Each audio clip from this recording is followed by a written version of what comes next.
Welcome to IN updates. నా పేరు జై. ఈరోజు మనం ఆన్లైన్ విద్యలో శిఖరాగ్రానికి ఎదిగినటువంటి బైజూస్ అధినేత రవీంద్రన్ గురించి తెలుసుకుందాం.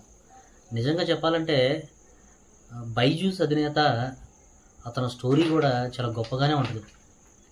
అనాది కాలంలోనే బైజూస్ యాప్ క్రియేట్ చేయడం, దాని తర్వాత ఆన్లైన్ క్లాసుల్లో విపరీతంగా ది లెర్నింగ్ యాప్ బైజూస్ బాగా క్రేజ్ సంపాదించడం, దాంతోపాటుగా అతను కూడా బైజూస్ యాప్ క్రియేట్ చేసిన రవీంద్రన్ కూడా కేరళలో పుట్టి అక్కడి నుంచి కేరళలోని కన్నూరు అనే జిల్లా నుంచి అక్కడే విద్యాభ్యాసం గవర్నమెంట్ స్కూల్లో చదవటం, అక్కడి నుంచి గవర్నమెంట్ కాలేజీలోనే మన మెకానికల్ ఇంజనీర్ పూర్తి చేసుకుని అక్కడి నుంచి యూకేకి వెళ్ళి కొన్ని సంవత్సరాలు జాబ్ చేయడం, ఆ తర్వాత తన భార్య దివ్యాత సహకారంతో మళ్ళీ ఇండియాకి వచ్చి బైజూస్ యాప్ అనేది 2011లో స్థాపించడం జరిగింది.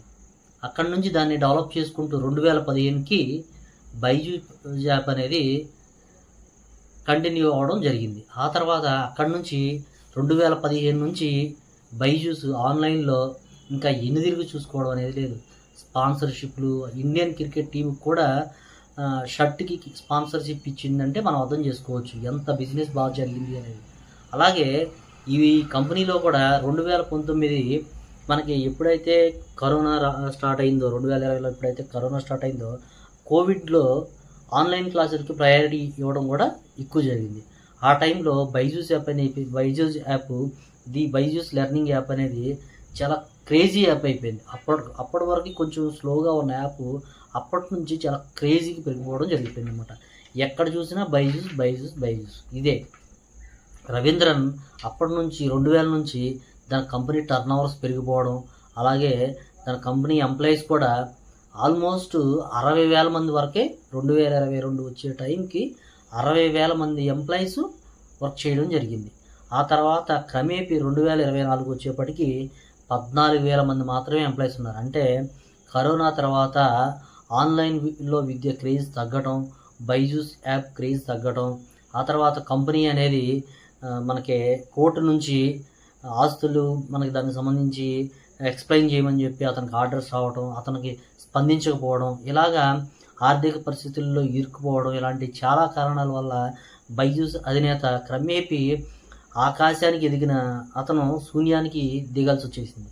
అప్పటి వరకు తన కంపెనీ లాభాల్లో బాగా నడవటం, అక్కడి నుంచి ఆ షేర్స్ పెట్టి అమెరికా నుంచి కొంత రుణాలు తీసుకోవడం, షేర్స్ విక్రయాలు జరగడం, అక్కడి నుంచి ఖతార్లో విక్రయాలు జరగడం, ఆ తర్వాత సింగపూర్లో జరగడం, ఇలాగ కంటిన్యూగా ఆ బైజూస్లో ఉన్నటువంటి డైరెక్టర్లు కూడా కొంతమంది రిజిగ్నేషన్ చేయడం, ఎన్ఫోర్స్ డిపార్ట్మెంట్ నుంచి దాడులు జరగటం, అలాంటి పరిస్థితుల్లో బైజూస్లో ఉన్నటువంటి కొంతమంది డైరెక్టర్లు అందరూ రాజీనామా చేయడం, ఇలాంటి చిక్కుల్లో పడిపోవడం వల్ల ఆర్థికపరమైన ఇబ్బందులు ఎదుర్కొన్నాడు.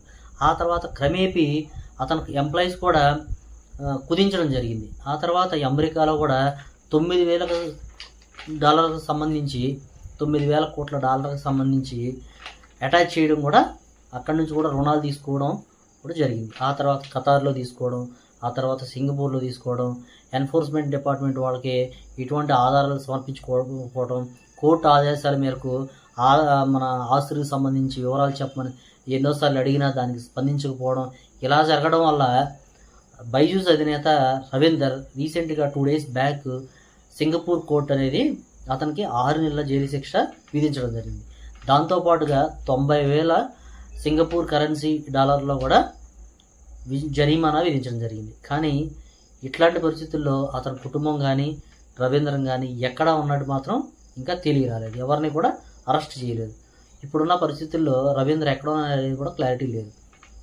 ఎప్పుడైనా ఆస్తుల్ని పక్కదారి పట్టించాలని చూస్తే ఇలాగే ఉంటుంది. ఎంతో ప్యాషన్తో బైజూస్ యాప్ క్రియేట్ చేసిన రవీందర్ అవకతవకలు, కంపెనీకి సంబంధించి లాభ నష్టాలు కానీ, లేదంటే కంపెనీ హోల్డింగ్ షేర్స్ రిలేటెడ్ వేరే వాళ్ళకి అమ్మేసి దానికి ఇక్కడ అమ్మేసి ఇలా చేయడం వల్ల అతను న్యాయపరమైన చిక్కులు ఎదుర్కోవాల్సి వచ్చింది. ఇలాంటి పరిస్థితుల్లో ఎప్పుడైనా మనం న్యాయంగా వెళితే ఏదైనా ఇబ్బంది ఉండదు. అలాగే టైం టు టైం ట్యాక్సీలు కట్టుకుంటే ఇలా చేసినట్టయితే రవీంద్రకి ఎటువంటి ఇబ్బంది ఉండేది కాదు. కానీ ఏంటంటే ఇక్కడున్న షేర్స్ అమెరికాకు పంపించడం, అమెరికాలో దానికి రిలేటెడ్ కొంత అక్కడి నుంచి అప్పు తీసుకోవడం, మళ్ళీ అక్కడి నుంచి ఖతార్లో అతని భార్య పేరు మీద ఉన్న కొన్ని షేర్స్ అక్కడ ట్రాన్స్ఫర్ చేయడం, అక్కడి నుంచి కొంత అప్పు తీసుకోవడం, అలాగే సింగపూర్ నుంచి తీసుకోవడం, ఇలాగా అతను కంటిన్యూగా తప్పు మీద తప్పు చేసుకుంటూ వెళ్ళటం, అలాగే కోర్టు అధికారాలు కూడా ధిక్కరించడం వల్ల ఈరోజు అతను ఎలా పరిస్థితికి వచ్చిందంటే, ఆకాశానికి ఎదిగినటువంటి బైజూస్ యాప్ ఈరోజు శూన్యంగా కిందకి నేల చూపులు చూసే పరిస్థితికి వచ్చింది. ఇలాంటి సిచ్యువేషన్స్లో ఎప్పుడూ కూడా మనం నేర్చుకోవాల్సింది ఏంటంటే, ఎప్పుడైనా సరే గవర్నమెంట్కి లోబడి, అధికారాలకు లోబడి, న్యాయపరమైన ఇబ్బందులు లేకుండా మనం ఏ వర్క్ అయినా చేసుకుంటే ఇబ్బంది ఉండదు. కానీ ఇలాంటి సిచ్యువేషన్లో రవీంద్ర అలాంటివి ఏం చేయకుండా డబ్బు కాసిపడి ఇలాంటి పక్కదారి పట్టించడం వల్ల ఇప్పుడు న్యాయపరమైన ఇబ్బందులు ఎదుర్కొంటున్నాడు. చూద్దాం ఏం జరుగుద్దో. Thanks for